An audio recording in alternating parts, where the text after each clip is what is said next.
नमस्कार, मैं रमाकांत उपाध्याय, नव समाचार गुड़गांव में आज की बात में एक बार फिर हाजिर हूं। बात करेंगे ग्लोबल वार्मिंग पर। धरती पर प्राकृतिक रूप से तेजी जमी बर्फ का पिघलना अगर तेज हुआ है तो यह न केवल विचारणीय बल्कि चिंताजनक भी है। विगत कुछ दशकों से धरती के बढ़ते तापमान अर्थात ग्लोबल वार्मिंग को रोकने के कुछ प्रयास होते दिख रहे हैं, लेकिन तब भी बर्फ का पिघलना रुकना तो दूर तेज होता जा रहा है। द क्रायोस्फीयर जर्नल में प्रकाशित शोध पर पाया गया है कि 1994 और 2017 के बीच पृथ्वी ने 28 ट्रिलियन टन बर्फ खो दी है। पूरे ग्रह में बर्फ के पिघलने की दर तेजी से बढ़ रही है। वर्ष 1990 में 0.8 ट्रिलियन टन बर्फ प्रति वर्ष पिघल रही थी, लेकिन 2017 में प्रतिवर्ष 1.3 ट्रिलियन टन बर्फ पिघलने लगी है। अगर दुनिया में बर्फ को पिघलने से रोकने का प्रयास हो रहे हैं तो फिर बर्फ का पिघलना भला क्यों तेज हुआ है? धरती को हो रहा यह नुकसान महज कागजी हिसाब किताब पर आधारित नहीं है। ब्रिटेन के लीड्स विश्वविद्यालय के शोधकर्ताओं की टीम ने सैटेलाइट से प्राप्त आंकड़ों का उपयोग करते हुए बर्फ के नुकसान को ठोस अनुमान लगाया है। इस अध्ययन से यह भी पता चलता है कि कुल 23 साल के सर्वेक्षण में बर्फ का नुकसान दर में 65% की वृद्धि हुई है। बर्फ का पिघलना एक पूरी विनाश श्रृंखला का हिस्सा है। संक्षेप में अगर कहें तो बर्फ के पिघलने से ग्लोबल वार्मिंग को बढ़ावा मिलता है और ग्लोबल वार्मिंग से बर्फ का पिघलना तेज होता है। अतः परस्पर जुड़े इस सिलसिले को तोड़ना जरूरी है। बहुत से लोग अभी भी बर्फ के पिघलने को हल्के में ले सकते हैं, जबकि यह खतरा बहुत गंभीर और बड़ा है।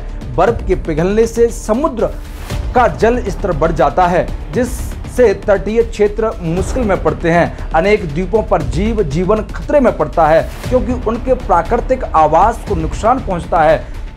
हम अक्सर पढ़ते रहते हैं कि यह द्वीप या देश आने वाले दशकों में डूब जाएगा, लेकिन वास्तव में इसकी गंभीरता को हमें से ज़्यादातर लोग समझ नहीं पा रहे हैं कि आज दुनिया अंतरिक्ष विज्ञान पर बहुत खर्च कर रही है, चांद मंगल पर बस्ती बसाने का सपना देख रही है, लेकिन वैसा ही जुनून धरती को बचाने के लिए भी होना चाहिए। ये इस नुकसान पर गौर करना होगा। खासकर अंटार्कटिका और ग्रीनलैंड में ध्रुवीय बर्फ को चादर खत्म होती जा रही है। नतीजा पूरी दुनिया को भुगतना पड़ेगा। लीड्स विश्वविद्यालय की रिसर्च फेलो थॉमस स्लेटर कहते हैं कि हमने हर क्षेत्र में बर्फ के नुकसान को अध्ययन किया है, लेकिन अंटार्कटिका और ग्रीनलैंड पर पसरी बर्फ की चादर को सबसे तेज और गहरा नुकसान हुआ है।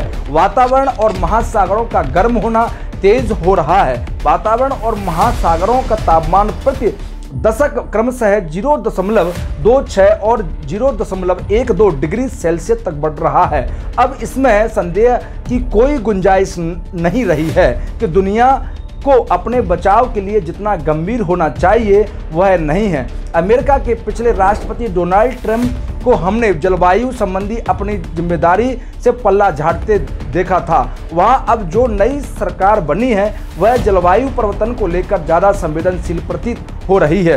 बेशक अमेरिका जैसे विकसित देश पर सार्वजनिक जिम्मेदारियां हैं, धरती का दोहन नहीं रुक सकता, लेकिन धरती के साथ हो रहे अत्याचार को तत्काल रोकना चाहिए।